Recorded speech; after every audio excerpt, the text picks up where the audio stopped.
Bismillahirrahmanirrahim. Assalamualaikum warahmatullahi wabarakatuh. Jumpa lagi dengan saya Rosidin dari Fakultas Ilmu Komputer Program Studi Teknik Informatika.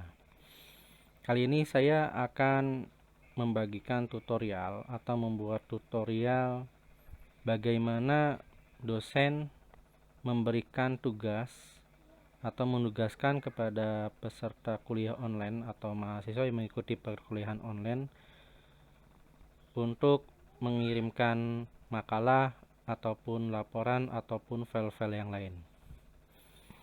Kemudian yang kedua, saya akan memberikan contoh bagaimana membuat kuis ya atau tugas.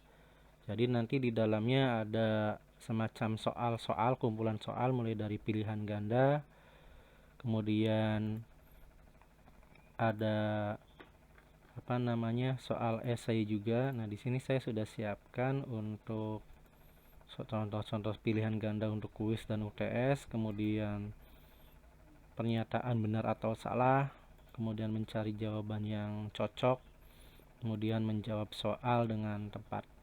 Nah, ini udah saya siapkan. Kemudian ini ada soal esai. Ya, baik, langsung saja. Yang pertama saya akan membuat tutorial bagaimana dosen menugaskan kepada mahasiswa supaya si mahasiswa mengumpulkan laporan hasil praktikumnya misalnya, atau mahasiswa mengumpulkan makalahnya melalui e-learning.unucirebon.ac.id. Baik, seperti biasa, ketika sudah masuk ke sini, dibuka Google Chrome-nya ya, masuk ke alamat e-learning.unucirebon.ac.id, kemudian klik login. Oke, kemudian masukkan nama user dan passwordnya. Ya, kalau sudah yakin betul nama user dan passwordnya, klik login.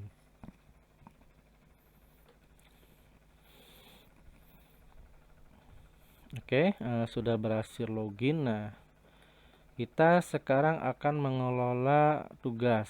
Di sini saya akan kasih contoh mata kuliah yang saya ampu adalah PBO dasar atau pemrograman berorientasi objek dasar. Untuk TI di semester 2 dan SI di semester 4. Baik, ini yang sudah saya lakukan selama perkuliahan dari pertemuan 1 dan 4, itu tatap muka.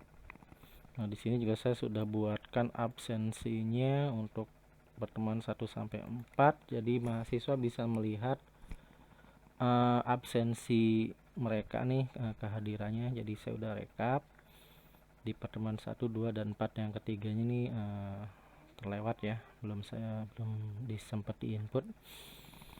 Nah, kemudian di pertemuan 5 ini sudah dimulai untuk perkuliahan online-nya. Kemudian pertemuan 6, pertemuan 7, dan setelah pertemuan 7 nanti saya tambahkan topik untuk UTS, dan nanti saya akan tambahkan juga tugas atau kuis setelah pertemuan 5.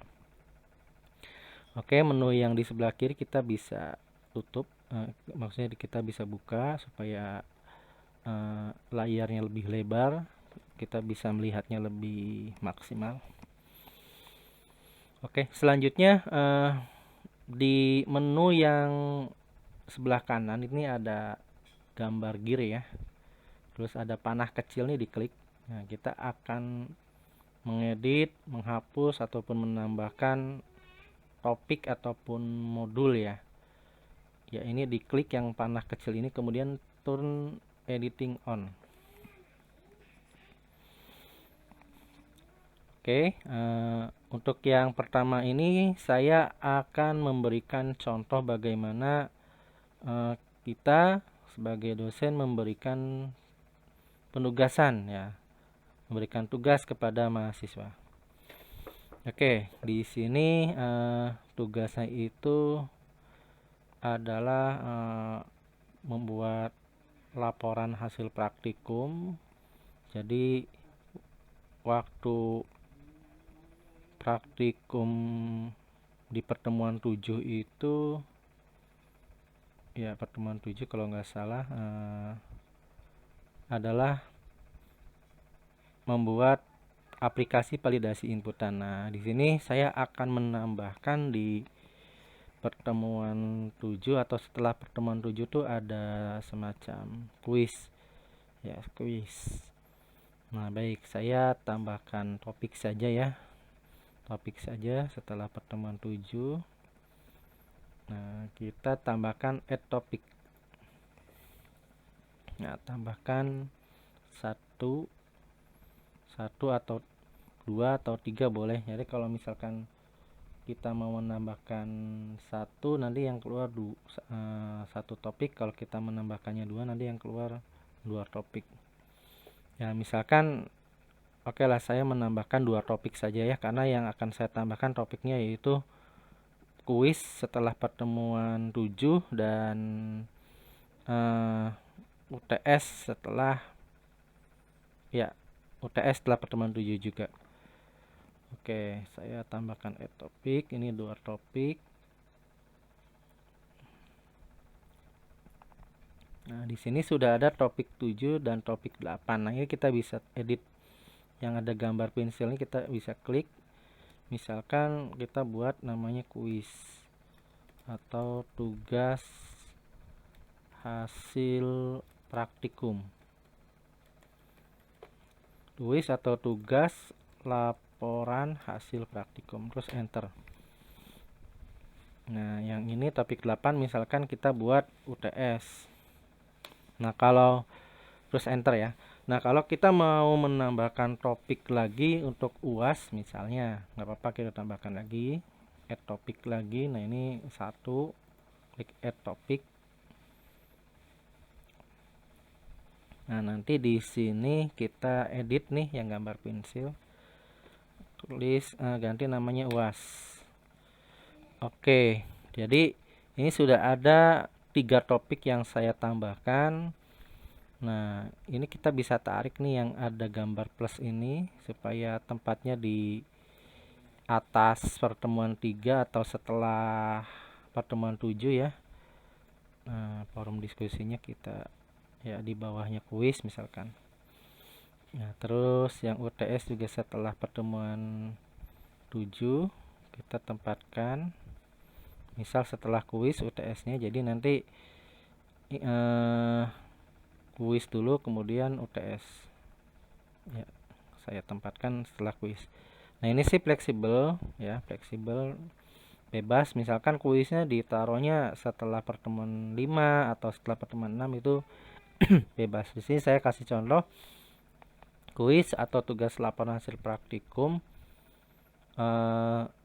setelah pertemuan 7. Nah, misal ini mau saya tambahkan lagi kuis atau tugas laporan hasil praktikum membuat aplikasi validasi inputan. Nah, itu misalkan kita tambahkan lagi gitu ya. Nah, oke, ini topik sudah selesai. Nah, selanjutnya kita menambahkan activity baru. Oke, di sini kan pakainya bahasa Inggris ya. Saya ganti dulu ke bahasa Indonesia. Jadi ini bisa diganti ke bahasa Indonesia biar lebih mudah. Nah, oke, sudah ganti ke bahasa Indonesia. Nah, di sini ada tambahkan sebuah kegiatan atau sumber daya. Oke, saya klik yang ini untuk menambahkan tugas ya. Klik. Nah, di sini ada pilihan. Nah, untuk tugas itu pilih yang assignment. Assignment itu memberikan tugas ya, penugasan kepada peserta kuliah. Pilih assignment terus klik tambah.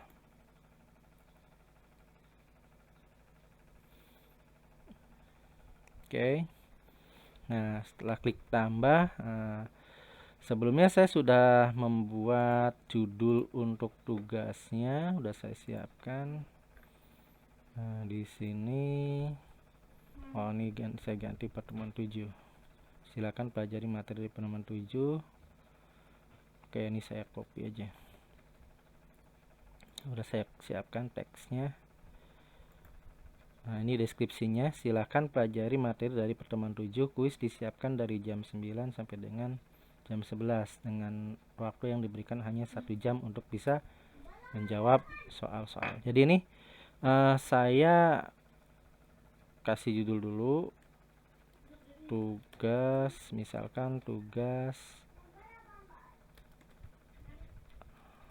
tanggal hari ini misal 10 April 2020. Nah, ini kita kasih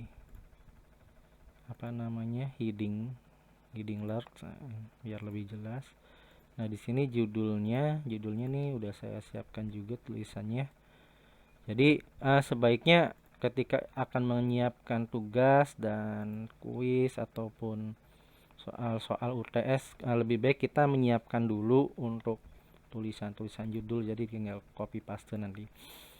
Oke, ini judulnya kuis atau tugas pengenalan kuis atau tugas hasil praktikum validasi inputan laporan ya, seperti itu. Jadi ini bebas aja nama judulnya untuk tugas, misalkan tugas membuat makalah itu bisa, atau tugas kelompok atau apalah. Jadi bebas ini judulnya. Nah, ini deskripsinya kita bisa klik. Jadi kalau kita klik ini dicentang, berarti nanti ditampilkan di halaman kursusnya, di halaman kuliahnya. Kemudian saya akan menambahkan contoh file atau template.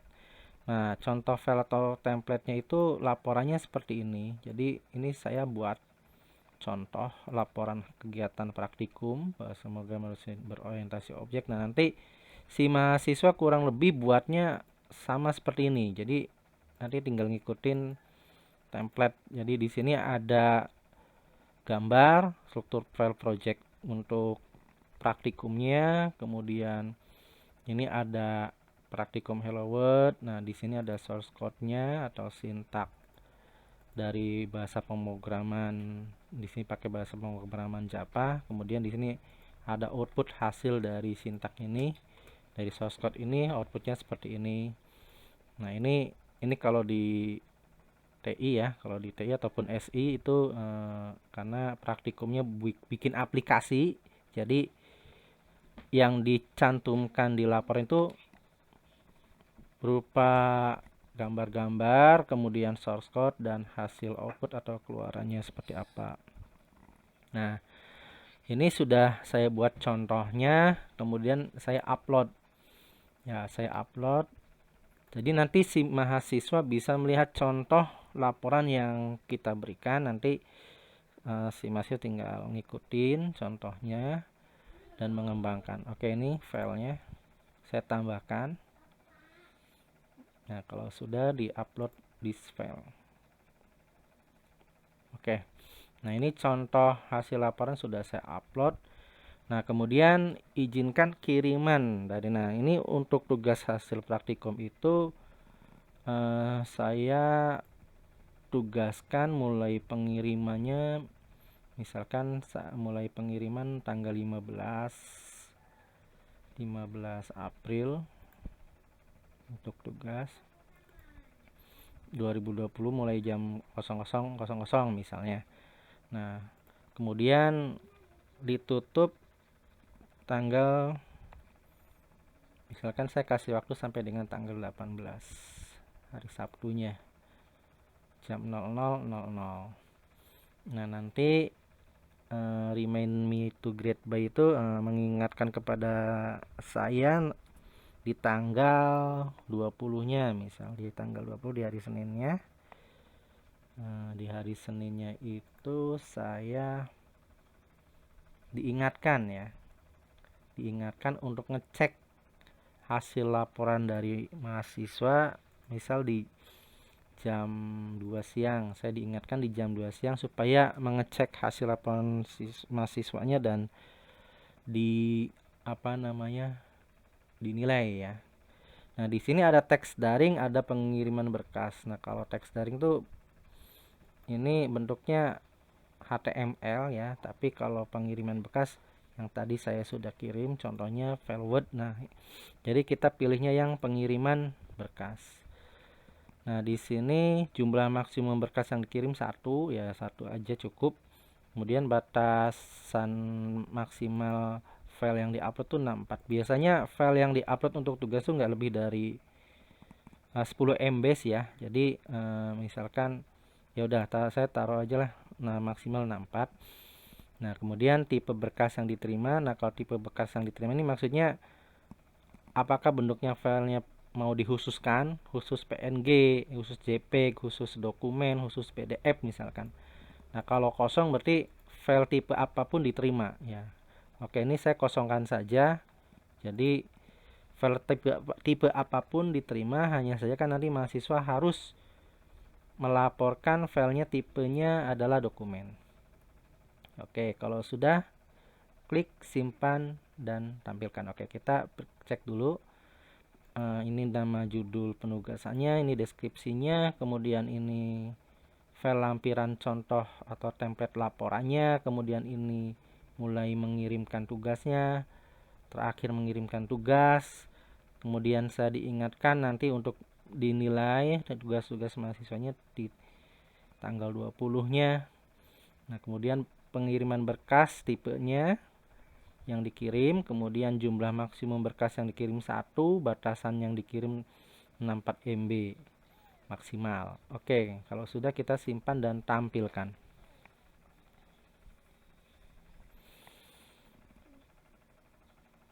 Oke. Ya. Di sini sudah ada resumenya, partisipan ada sekitar 62, submit 00. Nah, ini untuk keterangan. Nah, kita bisa view all submission. Nah, nanti kita bisa cek untuk mahasiswa yang sudah mengumpulkan tugas. Di sini kan ada no submission ya. Kalau no submission belum kita nilai. Jadi kalau kita sudah melihat mahasiswa yang sudah mengumpulkan tugasnya, jadi kita bisa klik nilai di sini nantinya. Ya. Nah, bisa mengklik nilai di sini. Nah, hanya saja kan di sini mahasiswanya belum mengumpulkan. Nanti saya akan membuat tutorial lagi bagaimana cara menilai ya. Jadi setelah tanggal 20 nanti saya akan buat tutorialnya untuk menilai dari hasil hasil tugas ya, tugas dari mahasiswa. Oke, itu cara menggunakan aplikasi earning.unu Cirebon untuk menugaskan kepada mahasiswa. Oke. Selanjutnya saya akan membuat tutorial ya, membuat kuis dan UTS ya. Oke, di session berikutnya saya akan buat tutorial membuat kuis dan UTS. Baik, itu saja tutorial bagaimana cara membuat tugas ya, memberikan tugas, maksudnya cara memberikan tugas kepada mahasiswa supaya nanti mahasiswa mengumpulkan tugasnya. Oh, maaf, ini ada kesalahan di sini, judulnya tugas tanggal 10 April. Nah, ini kita bisa ubah ya. Ini ada yang tinggal, harusnya kan tugasnya tuh bukan tanggal 10 April ya, tanggal 15 ya, tanggal 15. Nah, ini saya ganti dulu, tanggal 15 ya. deskripsinya salah ya. Kalau izinkan kirimannya sih sudah, kita save lagi, simpan dan tampilkan lagi. Oke, jadi yang tadi kita ada kesalahan kita bisa rubah. Nah, oke, nanti mulai jam ya, terakhir tugas dikumpulkan hari Sabtu tanggal 18 April. Jadi masih ada waktu 7 hari mahasiswa mengerjakan tugas ya. Mengerjakan tugas, nanti tanggal 15-nya dia mengirimkan hasil laporan tugasnya. Nah, kalau sudah selesai kita buat penugasan ke mahasiswa, nah ini kita klik lagi nih gearnya, gear, terus matikan mode ubah. Nah, kalau kita matikan mode ubah, kini udah nggak bisa diedit, nggak bisa dihapus. Nah, terus kalau kita perlu untuk logout, misalkan karena pakai komputer orang lain atau komputer kampus atau laptop orang lain, kita bisa logout untuk keamanan ya, supaya data kita nggak dipakai oleh orang lain. Baik, itu saja tutorial bagaimana cara menugaskan kepada mahasiswa untuk mengirimkan makalah ataupun laporan. Terima kasih. Wassalamualaikum warahmatullahi wabarakatuh.